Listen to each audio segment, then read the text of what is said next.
Mga bansa na suportado si Bongbong Marcos at nagpadala ng mga ambassadors nila.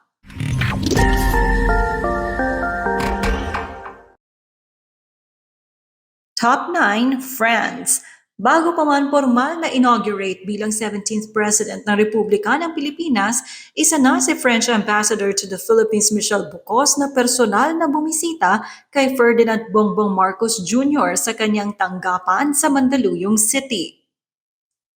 Maraming aspeto ng mutual cooperation ang pinag-usapan ng dalawa, lalo na ngayong taon ay magse-celebrate ang Pilipinas at France ng 75th year of diplomatic relations. Batay sa pahayag ni Press Secretary-designate Trixie Cruz Angeles, narito ang pinag-usapan ni BBM at Ambassador Bucos. Both sides began by congratulating each other for the win of the president-elect and for Emmanuel Macron re-election as president of France despite the campaign concurrent with the campaign in Ukraine, the effects and impacts of the said conflict on oil, energy, and food security. President-elect Marcos cited France as a model for the Philippines in terms of energy sourcing and generation. Both sides discussed the economy and the plans in this area of incoming administration. Some of the prospective activities to commemorate 75 years of Philippine-France relations were also discussed, and briefly discussed toward the meeting was the Indo-Pacific area and strategy, as well as issues of overseas Filipinos in France. Top 8, People's Republic of China. May 12 nang bisitahin ni Chinese Ambassador Wang Shilian si Bongbong Marcos. Ibinigay ni Ambassador Wang ang liham ni Chinese President Xi Jinping kung saan ay kinongratulate nito ang newly elected President ng Pilipinas. Iginiit ni President Xi na for the past years naging matibay ang relasyon ng Pilipinas at China na lalong nagpalalim ng relasyon ng dalawang bansa sa East Asia. Nakahanda umano ang China na makipag-ugnayan sa bagong administrasyong Marcos para masiguro ang kapayapaan sa rehiyon. Pahayag ni Ambassador Wang, the bilateral relations will become even stronger, our people closer, and our cooperation deeper and wider. Nagpahayag rin si Wang na binavalue ng China ang traditional friendship ng dalawang bansa. Hindi naman kailan na mas naging malapit ang Pilipinas at China sa pamunuan ni Pangulong Duterte. Bago ito, lumakas ang tensyon sa pagitan ng magkapitbahay na bansa dahil sa agawan ng teritoryo sa West Philippine Sea. Iginiit kasi ng China ang kanilang 9-dash line claim na sakop na ang 90% ng South China Sea maging ang mga islang nakapaloob rito. Pumalag rito ang mga Southeast Asian countries gaya ng Pilipinas, Vietnam, Indonesia, Brunei at Malaysia. Pero ang Pilipinas lamang sa panahon ni dating Pangulong Noynoy Aquino ang sinampahan ng kaso ang China sa International Tribunal para ilaban ang karapatan ng Pilipinas sa exclusive economic zone sa West Philippine Sea na inaangkin ng China. Nanalo ang Pilipinas sa kaso pero hindi ito kinikilala ng China. Dahil na rin sa sigalot sa pagitan ng Pilipinas at China, hindi na nag-usap pa bilaterally ang dalawang bansa, pero nanumbalik ang relasyon nang maupo si Pangulong Duterte.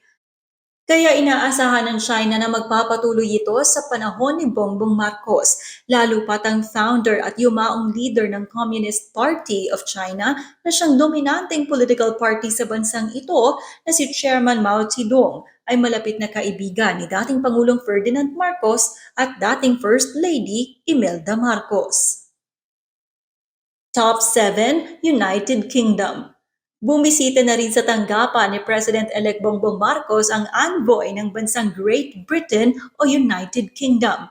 Representing UK in the Philippines ay ang kanilang ambassador na si Lori Bofils. At aniya, so I am delighted that I just came out of the meeting with President-elect, which was really useful, very informative, and very warm. I was able to set out that the UK already has a really strong bilateral relationship with the Philippines and a strong friendship between our countries and between our peoples, and that we intend to take that from strength to strength over the course of the President-elect's administration. We were able to discuss areas of particular joint interest where we want to further work together and expand and broaden and deepen our collaboration.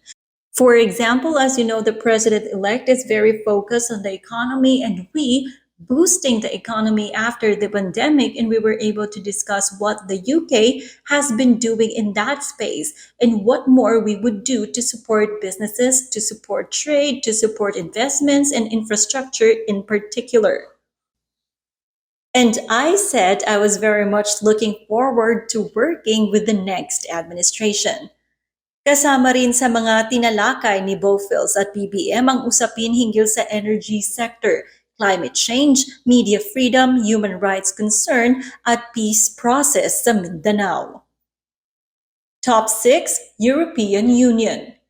Iba't ibang issue ng cooperation naman ang pinag-usapan ni European Union Ambassador to the Philippines Luc Veyron nang mag-courtesy call ito kay President-elect Bongbong Marcos. Maliban sa usapin ng climate change, green energy, COVID-19 response, peace process sa Bansa region, maging ang digmaan sa pagitan ng Russia at Ukraine. Iginiit rin ni Ambassador Veyron kay Bongbong Marcos ang kahalagahan ng pagrespeto sa international law, lalo na ang agawan ng teritoryo sa South China Sea. Inihayag nito ang pagrespeto sa 1982 United Nations Convention on the Law of the Sea o UNCLOS na isang mekanismo na ang layunin ay ayusin ang mga hidwaan sa mga bansang nag-aagawa ng teritoryo o exclusive economic zones sa mga katubigang sakop nila. Batay kasi sa UNCLOS, binibigyan ng kada bansa na may coastal areas ng 200 exclusive economic zones o EEZ mula sa shorelines nito. Ang problema sa South China Sea, nag-overlap ang mga 200 EEZs ng mga bansa sa paligid nito. Pinalala pa ng China na lampas-lampas na ang inaangkin at halos buong karagatan ay nais kuhanin na labag sa nilagdaan na batas noong 1982. Kaya pinapaalala ni Ambassador Veyron kay BBM ang kahalagahan ng mga multilateral institutions gaya ng United Nations para sa kapayapaan sa buong mundo. Pahayag niya, I am grateful for the opportunity to meet President-elect Marcos ahead of his inauguration. We had an excellent conversation about the state of the world and his ambitions for the Philippines in the coming years.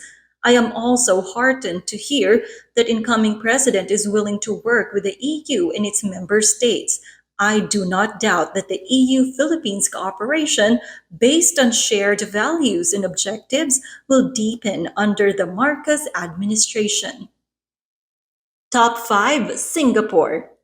Isa sa mga unang bumisita kay President-elect Bongbong Marcos ay ang Singapore Ambassador to the Philippines na si Gerard Ho. Ayon kay Ambassador Ho, kabilang sa kanilang pinag-uusapan ni Bongbong Marcos ang pagpapatibay ng relasyon ng Singapore at Pilipinas, lalo pat ang dalawang bansa ay kabilang sa mga nanguna sa pagtaguyod ng Association of Southeast Asian Nation o ASEAN. Ang founder ng Singapore na si Lee Kuan Yew ay naging kaibigan na rin ni dating Pangulong Ferdinand Marcos. Sa kanyang librong From Third to First, merong section rito kung saan nakalaan lamang sa kanyang pakikipag-ugnayan sa dating Pangulo. Dito inilahad ni Lee Kuan Yew ang pangarap niya na sana balang araw ay maging kaparehas ng Singapore ang Pilipinas dahil ito ang nangunguna sa buong Asya. Sa tuwing bibisita raw siya noong panahon ni Pangulong Marcos ay lagi siyang naka-red carpet welcome at nakita niya how progressive the Philippines was. Hindi raw tulad ng kanilang bansa na walang masyadong resources. But Singapore was inspired to be like the Philippines. Sa kanyang libro, nabanggit rin niya ang rise and fall ng mga Marcos sa Pilipinas, kung saan nasaksihan rin niya ang unti-unting pagbagsak ng ekonomiya ng bansa nang simulang maging greedy na umano sa kapangyarihan si dating Pangulong Marcos. Pero sa kabila nito, they established good friendship with the Marcoses. Ang bunsong anak nga ni BBM na si Vinny ay sa Singapore nagtrabaho at nanalagi. Umuwi na lamang siya ng Pilipinas dahil sa desisyon ng kanyang ama na tumakbong Pangulo. Kaya naman, ayon kay Ambassador Ho, ito ang mga naging discussion nila ni BBM. As you know, Singapore and Philippines are friends and close partners. Our countries are both founding members of ASEAN, and successive generations of Singaporean and Philippine leaders have worked together for the peace and prosperity of the region. In fact, during our conversation earlier with President elect, we talked about all the conversations our founding father, Mr. Lee, and his father, Mr. Ferdinand Marcos, had talked about when we were discussing developments in the region and working together on it. I think with the resumption of cross border travel, as well as the passage of a lot of significant economic reforms in the Philippines, we are hopeful that we continue to grow this bilateral economic relationship with the Philippines and it will continue to flourish. We see a lot of growth potential in the Philippines and we hope to see more and more Singapore companies coming into the Philippines market.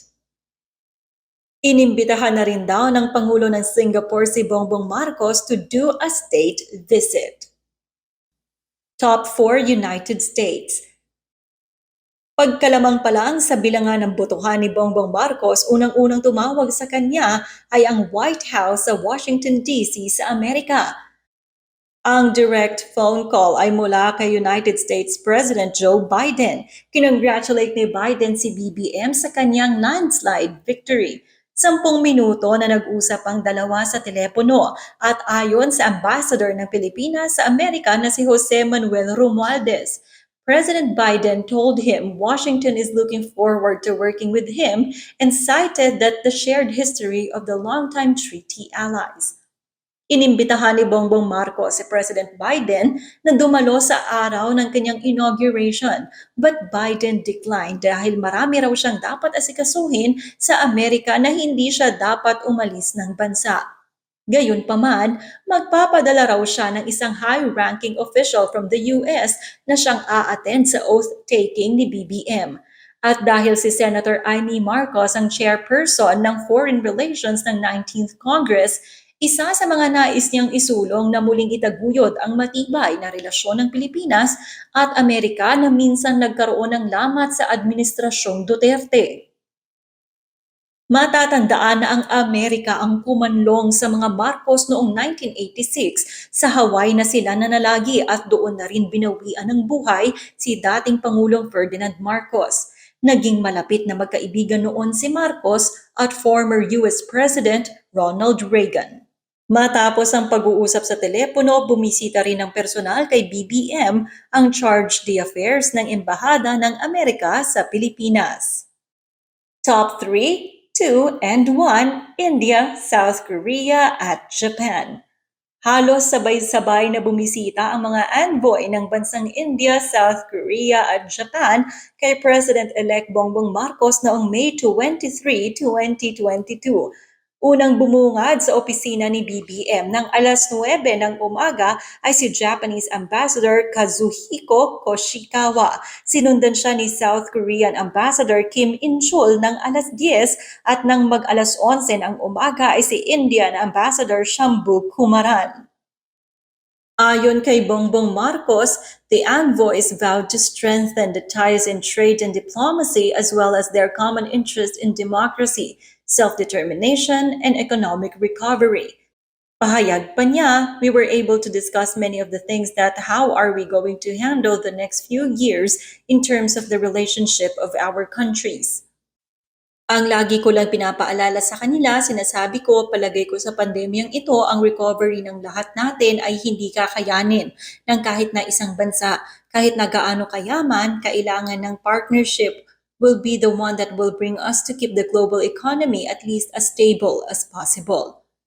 Ayon pa kay BBM, nakausap na rin niya sa telepono si Japanese Prime Minister Kishida at ang outgoing Prime Minister ng Australia na si Scott Morrison na siyang hindi pinalad na muling maupo sa pwesto matapos matalo sa nagdaang halalan sa Australia.